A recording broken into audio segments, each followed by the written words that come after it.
Ma'am, sa lala mo po ito, ano pong pipick uping item? Yung lotion ng baby sa mantika. Sige, papunta na po ako, ma'am. Ay, ma'am, kayo po yun?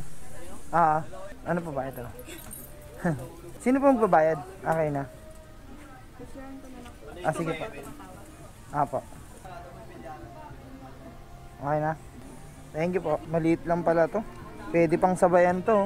Ma'am, nagdalawang booking po ba kayo? May pumasok sa akin, tignan mo. Sa inyo rin po yan eh. Click nyo po yung isang booking. Opo, try mo nga ma'am, pa-cancel nung isa. Itong isa, kasi yung isa na picturean ko na, nakuha ko na yung item sa inyo eh. Ito po ba? Ito po, yung ano. Nasaan po ba? Wala nag-accept kanina. Ba't ganun?